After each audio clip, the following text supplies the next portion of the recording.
Good afternoon.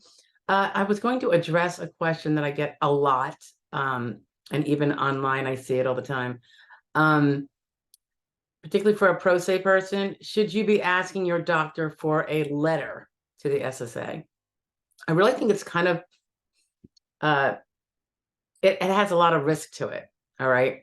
If your doctor's recordings and your medical records are really thorough and address not just your diagnoses, but the things that are going on with you in terms of symptoms and limitations at home and all that kind of stuff, then there really wouldn't really be a need for a letter.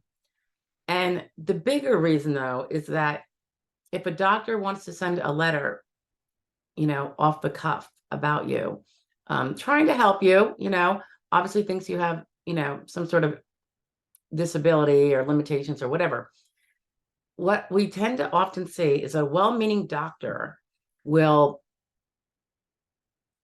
include some verbiage that he or she does not realize is indicative of not falling on the side of disabled under the SSA policy rules.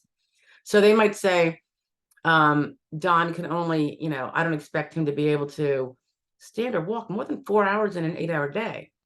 Well, guess what? For many, many people, given their vocational profile or work history and everything else that goes into a decision as to whether you can do your old work, either as you performed it or as it's generally performing in the economy, or any other of the 12,000 jobs out there or more, according to SSA. So if saying, the doctor's thinking 4 hours out of 8 is all he can walk, when a regular person can walk from, morning till night, an unimpaired person, that's significant limitation. And it is. However, it does not necessarily eliminate all jobs from being performed, particularly some sit-down jobs, for instance. So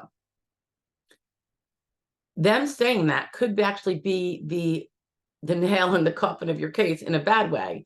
I mean, you won't be able to be found disabled potentially, depending on what your vocational profile is. So if your doctor isn't aware of that, and he is maybe not, you believe you can't even be on your feet 4 hours. So now he's thinking that's a lot, but he doesn't actually know what you do at home and how limited you are. All of this can really be worked against you. So I really kind of implore people to not just ask your doctor who is not well versed in Social Security laws, and there's a ton of them they would have to know, and all of vocational principles. So asking them to do a letter off the cuff oftentimes can be more hurtful than not. Particularly if, and then other times the letter just, people get a letter off the cuff and the doctor just confirms their diagnosis and how long they've been treating them. Well, that's evident from the records already, because diagnosis is always in there. He has to have it in order to get insurance payments and everything else. And the dates of treatment are always in there. So it's not necessarily going to be helpful to you. I know it makes you maybe feel like it's going to be bettering your case, but a lot of times, like I said, something very limiting that the doctor thinks it's extremely limiting, but the doctor doesn't understand that that limitation actually works with certain jobs, he can be really hurting your case. So we do ask for medical source statements, and that's what we refer to them as. But when we do them, they are after the plethora of hopeful medical evidence is in, including from that doctor and all the other doctors.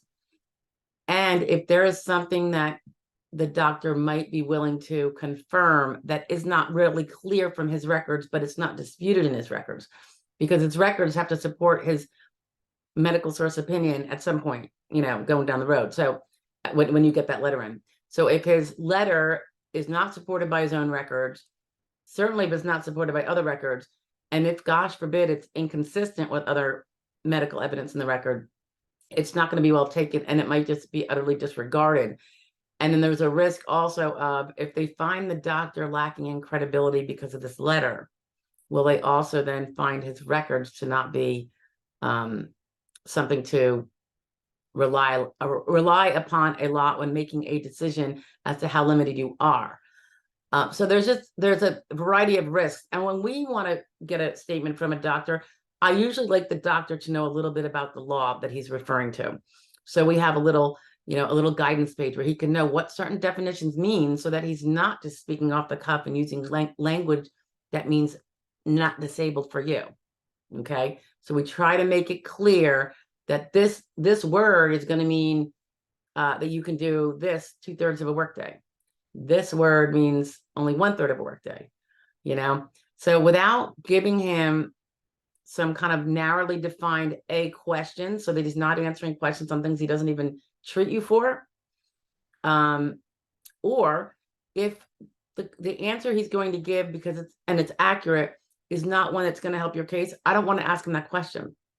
I want to ask him the very limited questions that would be where the answers we know support disabled, what we know to exist from the rest of the file and from you supports disabled, and can't really be twisted in a way that would otherwise be able to hurt you. So it's kind of like threading a little needle. And we don't want to give the doctor, sometimes people throw out these 9-page requests for, it's like an RFC questionnaire that you can get online. And the doctors are just going to say no anyway.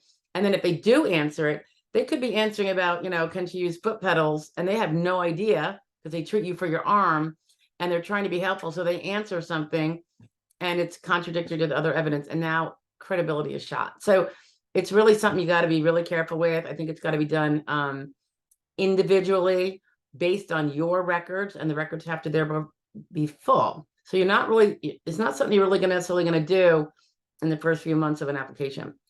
And I'll go even further to say most doctors won't even do them, but there are some that are definitely caring about their patients and know the patient is seriously screwed up and will do them. So they're worth their weight in gold. Some will also charge you, some won't charge you. Some that charge you will be reasonable. Some that charge you will be far from reasonable. Because really what you're just asking them, you don't want them to evaluate you and give you an exam. They've been doing that every time you visit them. We're asking them for their opinion on their patient that they've been treating. So that is a whole nother issue as to the doctors that won't help their patients by at least providing actual information that they have and that they're paid to have, yet then they're not sharing it. But in terms of the danger of asking a well-meaning doctor for a letter without actually honing in carefully and making sure he knows what things you want to know about, what different definitions are. So if he's going to say someone could do something occasionally, he needs to know what that means. Anyway, that's the answer that I would give when my clients say, should I get a letter from so-and-so? I'm like, no. If there's something specific that can be helpful, we will ask it of him. And it would only be if he's not completely contradicting it already in his records. So, you can't, you give him contradictory or he gives contradictory answers. Now everything that he has said is shot. So, you got to be very careful what you wish for, because you might just get it and that might not be what you wanted. All right. So I suggest no letters, actually, since I don't think you're going to know how to do it. It's not something that happens overnight. And it takes me hours to put it together for a client.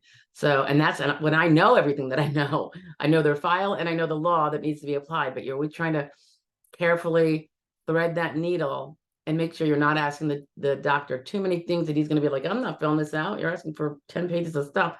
I keep mine to 1 page. And each question is only those that would be relevant to the case. And you're not going to know what's relevant to the case. I don't think you are.